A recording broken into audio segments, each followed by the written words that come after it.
the table ready for presentation, had taken his seat at an early hour before the speaker went to prayers. His followers pouring in at the same time, the lobby and all the avenues were immediately filled, as we have seen. Thus the members were not only attacked in their passage through the streets, but were set upon within the very walls of Parliament; while the tumult, both within and without, was so great, that those who attempted to speak could scarcely hear their own voices, far less consult upon the course it would be wise to take in such extremity, or animate each other to dignified and firm resistance. So sure as any member, just arrived, with dress disordered and dishevelled hair, came struggling through the crowd in the lobby, it yelled and screamed in triumph; and when the door of the House, partially and cautiously opened by those within for his admission, gave them a momentary glimpse of the interior, they grew more wild and savage, like beasts at the sight of prey, and made a rush against the portal, which strained its locks and bolts in their staples, and shook the very beams. The strangers' gallery, which was immediately above the door of the House, had been ordered to be closed on the first rumour of disturbance, and was empty, save that now and then Lord George took his seat there, for the convenience of coming to the head of the stairs which led to it, and repeating to the people what had passed within. It was on these stairs that Barnaby, Hugh, and Dennis were posted. There were two flights, short, steep, and narrow, running parallel to each other, and leading to two little doors communicating with a low passage which opened on the gallery. Between them was a kind of well or unglazed skylight, for the admission of light and air into the lobby, which might be some 18 or 20 feet below. Upon one of these little staircases, not that at the head of which Lord George appeared from time to time, but the other, Gashford stood with his elbow on the banister, and his cheek resting on his hand, with his usual crafty aspect. Whenever he varied this attitude in the slightest degree, so much as by the gentlest motion of his arm, the uproar was certain to increase, not merely there, but in the lobby below, from which place no doubt some man who acted as fugleman to the rest was constantly looking up and watching him. "Order!" cried Hugh, in a voice which made itself heard even above the roar and tumult, as Lord George appeared at the top of the staircase. "News! News from my lord!" The noise continued, notwithstanding his appearance, until Gashford looked round. There was silence immediately, even among the people in the passages without, and on the other staircases, who could neither see nor hear, but to whom, notwithstanding, the signal was conveyed with marvellous rapidity. "Gentlemen," said Lord George, who was very pale and agitated, "we must be firm. They talk of delays, but we must have no delays. They talk of taking your petition into consideration next Tuesday, but we must have it considered now.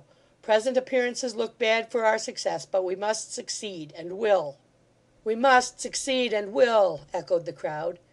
And so among their shouts and cheers and other cries, he bowed to them and retired, and presently came back again.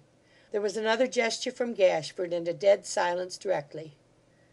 "I am afraid," he said this time, "that we have little reason, gentlemen, to hope for any redress from the proceedings of Parliament. But we must redress our own grievances. We must meet again. We must put our trust in Providence, and it will bless our endeavours." This speech, being a little more temperate than the last, was not so favourably received. When the noise and exasperation were at their height, he came back once more, and told them that the alarm had gone forth for many miles round, that when the king heard of their assembling together in that great body, he had no doubt his majesty would send down private orders to have their wishes complied with; and, with the manner of his speech as childish, irresolute, and uncertain as his matter, was proceeding in this strain, when two gentlemen suddenly appeared at the door where he stood, and pressing past him, and coming a step or two lower down upon the stairs, confronted the people. The boldness of this action quite took them by surprise. They were not the less disconcerted when one of the gentlemen, turning to Lord George, spoke thus, in a loud voice, that they might hear him well, but quite coolly and collectedly: "You may tell these people, if you please, my lord, that I am General Conway, of whom they have heard, and that I oppose this petition and all their proceedings and yours. I am a soldier, you may tell them, and I will protect the freedom of this place with my sword. You see, my lord, that the members of this house are all in arms today. You know that the entrance to it is a narrow one.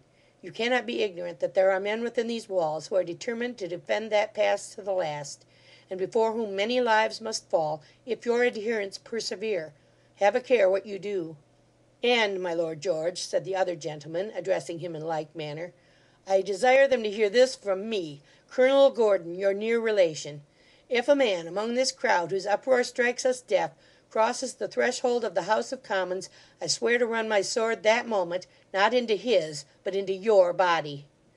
With that they stepped back again, keeping their faces towards the crowd, took each an arm of the misguided nobleman, drew him into the passage, and shut the door, which they directly locked and fastened on the inside.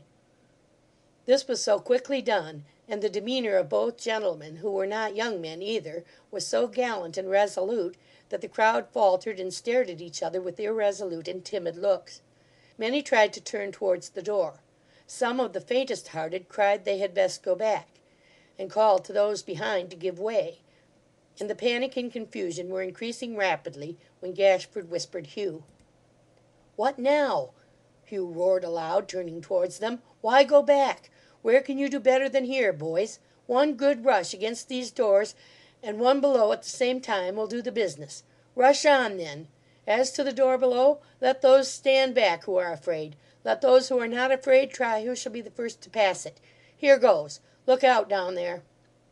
Without the delay of an instant he threw himself headlong over the banisters into the lobby below. He had hardly touched the ground when Barnaby was at his side.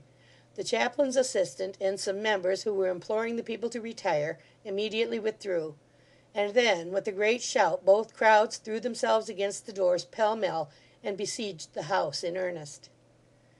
At that moment, when a second onset must have brought them into collision with those who stood on the defensive within, in which case great loss of life and bloodshed would inevitably have ensued, the hindmost portion of the crowd gave way, and the rumour spread from mouth to mouth that a messenger had been dispatched by water for the military who were forming in the street. Fearful of sustaining a charge in the narrow passages in which they were so closely wedged together, the throng poured out as impetuously as they had flocked in.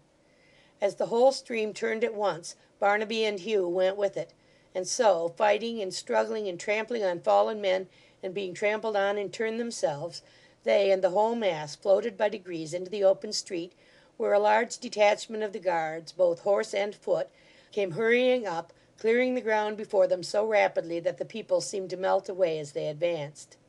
The word of command to halt being given, the soldiers formed across the street.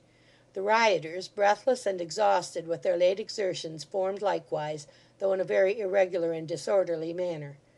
The commanding officer rode hastily into the open space between the two bodies, accompanied by a magistrate and an officer of the House of Commons, for whose accommodation a couple of troopers had hastily dismounted. The riot act was read, but not a man stirred. In the first rank of the insurgents, Barnaby and Hugh stood side by side. Somebody had thrust into Barnaby's hands, when he came out into the street, his precious flag, which, being now rolled up and tied round the pole, looked like a giant quarter-staff as he grasped it firmly and stood upon his guard. If ever man believed with his whole heart and soul that he was engaged in a just cause, and that he was bound to stand by his leader to the last, poor Barnaby believed it of himself and Lord George Gordon. After an ineffectual attempt to make himself heard, the magistrate gave the word, and the horse guards came riding in among the crowd.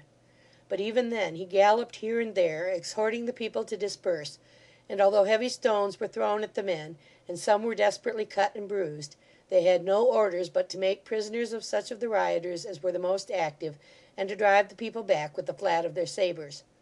As the horses came in among them, the throng gave way at many points, and the guards, following up their advantage, were rapidly clearing the ground, when two or three of the foremost, who were in a manner cut off from the rest by the people closing round them, made straight towards Barnaby and Hugh, who had no doubt been pointed out as the two men who dropped into the lobby, laying about them now with some effect, and inflicting on the more turbulent of their opponents a few slight flesh wounds, under the influence of which a man dropped here and there into the arms of his fellows, amid much groaning and confusion. At the sight of gashed and bloody faces, seen for a moment in the crowd, then hidden by the press around them, Barnaby turned pale and sick; but he stood his ground, and grasping his pole more firmly yet, kept his eye fixed upon the nearest soldier, nodding his head meanwhile, as Hugh, with a scowling visage, whispered in his ear. The soldier came spurring on, making his horse rear as the people pressed about him, cutting at the hands of those who would have grasped his